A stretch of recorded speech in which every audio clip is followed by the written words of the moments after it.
Welcome to this edition of CBN's NewsWatch. I'm Mark Martin. The first and only person so far to be diagnosed with Ebola in the United States has died. Thomas Eric Duncan died this morning at a Dallas hospital. CBN's health reporter Lori Johnson has the details, and we know, Lori, that the other people who were in American hospitals lived. What are doctors and medical officials saying about what happened to Duncan? Well, clearly the big difference between Duncan and the three others who were treated in America who survived is timing. Dr. Kent Brantley, Nancy Wright-Bull, and Dr. Rick Sacra were treated immediately the moment they first started showing symptoms. And that's crucial because the virus is very fast moving, causes dehydration from fluid loss, and the patients quickly deteriorate.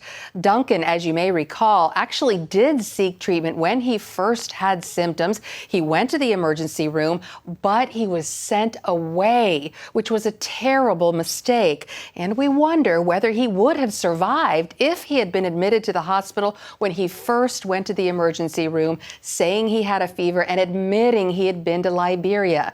But as we all know, he was turned away. He went home where his condition deteriorated significantly. Then 3 days later, which is a seriously long time in these cases, he was much, much worse. And that's when he was finally admitted to the hospital. Now the big question remains, did Duncan infect anyone else? Health officials say right now it's a very sensitive time, meaning if any of the 48 people Duncan came into contact with are going to get the disease, they will likely start showing symptoms very soon. They're all being closely monitored. 10 of those people are quarantined right now because they are at very high risk. These are the people who came into very close contact with Duncan, many of them family members who were living with him in that small apartment when he had also very many of those symptoms. Yeah, definitely something to pray about. Well, Absolutely. What about the NBC cameraman who was diagnosed with Ebola and is in a Nebraska hospital? What's the latest on him? Well, two very interesting things. He's taking an experimental drug, but he's also getting a transfusion, a blood transfusion from Dr. Kent Brantley. And the theory behind that is that in Brantley's blood, he has antibodies against the Ebola virus. And actually, he also gave a blood transfusion to Dr. Rick Sacra, who, as you mentioned earlier, did survive. So there's a lot of reason for hope in that case. That's true. Okay. Thanks, Lori, for the update. 5 airports here in the U.S. are stepping up their defenses in the fight against Ebola. Right now, travelers returning from West Africa will have their temperatures taken as soon as they get off the plane. The screenings are happening at New York's JFK, Newark, Washington Dulles, Chicago, and Atlanta. The Pentagon is also sending more U.S. troops to help with transportation in fighting the outbreak. For more on this developing story, go to cbnnews.com. Syrian Kurds are making an urgent appeal for help to save their border city from the Islamic State. ISIS fighters are closing in and are poised to capture the city of Kobani, and some are warning a massacre could be on the way. Gary Lane has more. He increased its military presence along the border as Islamic militants raised Black Islamic State flags over parts of the city of Kobani.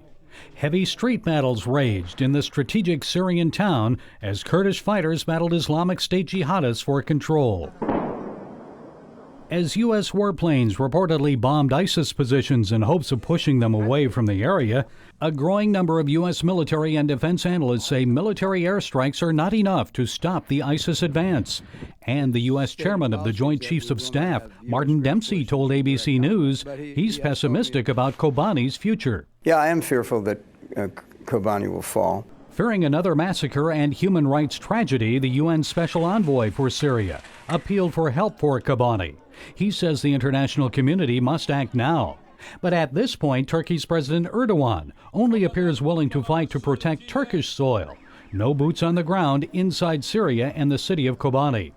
Meanwhile, Turkish police used water cannons and tear gas to push Kurdish protesters back from the border. The demonstrators are demanding help for Kobani. Kurds also clashed with police in Istanbul and 6 other Turkish cities. And the Kurds and the UN aren't the only ones making impassioned pleas for help. The parents of Peter Kasig, the next American set to be beheaded, appealed to ISIS to release their son. We implore his captors to show mercy and use their power to let our son go. And our hearts ache for you to be granted your freedom so we can hug you again. And the FBI says it wants the American public's help in identifying the ISIS terrorist appearing in this latest propaganda video. You can see them now digging their own graves in the very place where they were stationed. FBI Director James Comey says the man is speaking perfect English with a North American accent. He could be from the United States, a homegrown terrorist. Informants around the world are being asked if they know his voice. The FBI is concerned the terrorist could return to the U.S. and cause havoc here. Comey says thousands of foreign jihadists, including Americans, are joining the Syrian civil war. And then they're coming back. They're coming back to Europe, they're coming back to North America, and it's something that all of us in the counterterrorism business are worried about every day. As the fall election approaches, some congressional candidates are now asking, is the Obama administration really doing enough to stop these and other terrorists from entering the United States? And is the U.S. doing enough to help our allies and defeat ISIS once and for all? Gary Lane, CBN News. More than half of Americans label President Obama's presidency a failure. A new poll by Investors Business Daily and Tip found that 53% of adults see the Obama administration as a flop. 41% say it is a success, and 6% say they were not sure. The president's standing among independents is even worse, with 58% giving his presidency a failing grade. And if the 2012 election were held today, 43% said they would vote for Obama, while 49% said they would now vote for Mitt Romney. As the midterm elections loom, 34% of those polled say they are less likely to vote for a candidate who supports President Obama compared to 16% who would. The first religious liberty case of this Supreme Court term came before the justices Tuesday. It involves a convicted killer who complains the Arkansas prison where he's doing time is interfering with his freedom of religion. Paul Strand tells us why those arguing his case say it's important for people of all faiths. Muslim convert Gregory Holt's case is that rare one where he handwrote his appeal to the Supreme Court justices and they decided to take up his case. He was writing from an Arkansas prison that refused to let him grow a half-inch beard, something he insists is important to his faith. Some Christians hearing about this case of a Muslim wanting to grow a beard in prison may wonder what it has to do with their religious liberty. Religious freedom is for everyone, and if we don't protect it for everyone, then no one will be protected. There are vastly more Christians in American prisons than there are Muslims. Professor Doug Laycock argued Holt's case before the justices and says incarcerated Christians suffer from religious restrictions too. They have trouble getting religious literature, they have trouble getting their volunteers into the prison, they have trouble meeting for group worship. So Christian religious liberty is very much at stake in this case. Former inmate, now lawyer Jesse Weiss, says without the God he met in prison and the religion he was allowed to practice there, he would not have been able to turn his life around. I became a Christian when I was incarcerated, and the ability for me to actually practice that Christianity instead of leaving it within the front and the back cover of the Bible, so to speak, it was actually what built within me, I think, the ability for me to become a good citizen on the back end of that. Arkansas has argued they can't allow the beards because of safety and security concerns. They have no examples of any case where a half-inch beard has successfully concealed anything. And so to the extent they're arguing that this is a grave security concern, they simply don't have any evidence to back that up. Weiss argues prisons shouldn't fight against religion because it's such a positive force. It's been proven time and time again that faith-based programming reduces recidivism or the likelihood that individuals can actually come back into prison. Paul Strand, CBN News, the Supreme Court. Those rising early today may have caught a total lunar eclipse, which is also known as a blood moon because of its reddish color as it passes into Earth's shadow. This is the second total lunar eclipse of this year, and there will be 2 full lunar eclipses again next year. Single blood moons happen fairly regularly, but as CBN's Eric Stackelbeck first reported months ago, it's extremely rare for 4 of them to appear so closely together. Such blood moons appear several times in Scripture, and some Christians say there's a tie between these moons and current events in Israel. You can see Eric's full report on that at cbnnews.com. Coming up, Ephraim Graham and Charlene Aaron have more news, including all the buzz around Ben Affleck and Bill Maher going head-to-head over Islam.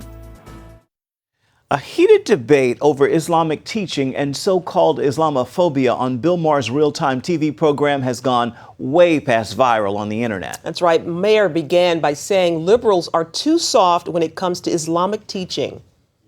All I'm saying is that liberal principles like freedom of speech, freedom to practice any religion you want without fear of violence, freedom to leave a religion, equality for women, equality for minorities, including homosexuals. These are liberal principles that liberals applaud for, but then when you say in the Muslim world this is what's lacking, then they get upset. And when guest Sam Harris tried to explain why liberals won't criticize Islam, actor Ben Affleck jumped in and the fireworks began. We have been sold this meme of Islamophobia where every criticism of the doctrine of Islam gets conflated with bigotry toward Muslims as people. Right. And that is it's intellectually ridiculous. Even it gets So hold on, conflated with are you racism. the person who understands the officially codified doctrine of Islam? You're the interpreter of that, so you can say, well, this is... I'm actually well educated on this topic. I'm asking you. So you're saying if I criticize you're saying that Islamophobia is not a real thing. I'm not denying that certain people are bigoted against Muslims as people. And that's a problem. Big of you. But why are you so hostile about this Because it's gross. It's racist. It's not. But it's so not. It's like saying those stateless, shifty Jew. You're not listening Absolutely to not. what we are saying. Ben, we have to be able to criticize bad ideas. And of course we do. No liberal doesn't want to criticize bad ideas. But Islam at this moment is the motherlode of bad ideas. That's just a fact. Like blasphemy. It is. It's an ugly apostasy. Cliff May is president of the Foundation for Defense of Democracies. And earlier, CBN's Mark Martin asked Cliff why liberals give Islam a free pass. I think there is a fear that they'll be called Islamophobic if they're critical at all of Muslim societies, of Quranic doctrine, or even of Muslims. And I think there's I think there's a lot that Ben Affleck not only doesn't understand, but doesn't want to understand. And it is complicated. Take to start the fact that there are more than 50 Muslim majority countries in the world. In how many of those countries do religious and ethnic minorities have full and equal rights? Well, the answer is 0. Now, that's problematic. Now, does that suggest that Muslims cannot be supporters of human rights the way we are? Absolutely not. Does it suggest that most Muslims are terrorists? Absolutely not. But there are readings of Islamic scripture that have given rise to very hateful, very bellicose ideologies, the most threatening in the world today, the ones that underpin Al-Qaeda, the Islamic Republic of Iran, Hezbollah, Hamas, the Taliban, the Islamic State, all of the above. And I think this is an important subject to debate, but it's difficult because it gets into the kind of fireworks you saw where Ben Affleck was, I mean, you could see in his body language, he was offended by the kind of conversation that was taking place at that table. Now, he suggested criticizing Islam as racist and bigoted. Ben Affleck did. Why such a personal attack, do you think? Well, again, because I think he sort of screens up a sort of template that he puts on all this, which is that any criticism of Islam must be bigoted, must be somehow racist. It has nothing to do with race. This is about religion. Look, here's the part of what's difficult to understand. Not all readings of Islam are bellicose. The Ismailis are not bellicose, if you know who they are. They are a Shia sect, one could say, about 12 million in the world. The Aga Khan, who's the head of it, just built a beautiful art museum in Toronto. Sufi Muslims tend not to be bellicose at all. The Kurds are our best friends in the Islamic world. Very few of them, I can't say none, but very few of them are what I would call Islamist or jihadist. But those who do have a bellicose and anti-Western, anti-American, anti-Jewish, anti-Christian reading, those who want to destroy what they call infidel and apostate communities, are they heretics? No, they're not heretics. They have a fundamentalist reading of Islam, and that reading leads them to believe that it is their duty, most of all, to wage a war, what they call a jihad, against the infidels, against the kafirs, against America, Israel, Christians, Yazidis, all of the above, until they get what they want, and what they want is submission or death of those who they see as disobedient, those as they see as, in their words, the enemies of Allah. And you can see the full interview with Cliff May at our website, cbnnews.com. Up next, you exercise, you eat right, and you still may be leaving your body vulnerable to sickness. Hear how to protect your health next. Well, stop by a drugstore and you'll see a whole alphabet of pills and supplements from A to Zinc. The vitamin industry is one of the fastest growing in the world. And it's easy to see why. We simply aren't getting enough of the nutrients we need. Gordon Robinson has more now in this next installment of our series, Protect Your Health. Out of every 10 people you see walking down the street, 9 of them lack at least one critical vitamin or mineral necessary for good health. You may think you have a healthy lifestyle, but even with the best diet, you still may not be giving your body everything it needs. That's where supplements come in. It's important to choose supplements that absorb rapidly, such as liquids or powders. Too often, tablets don't break down fast enough and end up going down the drain. When it comes to choosing supplements, vitamin D is a good place to start. It's vital to a healthy immune system, and a staggering 3/4 of Americans aren't getting enough of it. Vitamin D is really important for a lot of medical conditions. We see it associated with cancers. We see it associated with falls in the elderly. We see it associated with many symptoms, achiness, some mood issues, but also we can see it associated with some infections and some issues with the immune system. Your body creates vitamin D naturally when you're exposed to sunlight. Most of us, however, need a vitamin D supplement because we don't spend a lot of time in the sun. And when we do go out, we wear sunscreen, which blocks the absorption of vitamin D. Next, consider a multivitamin supplement. It is kind of that safety mechanism that could be added on board to support your immune system and overall health in general. Fresh fruits and vegetables aren't as healthy as they used to be. For instance, apples contain 77% fewer minerals than they did 80 years ago. Over-farming has robbed the soil of the micronutrients necessary to grow vitamin and mineral-rich produce. We worry that when fruits and vegetables travel long distances or exposed to a lot of different chemicals, that their health benefits are really compromised.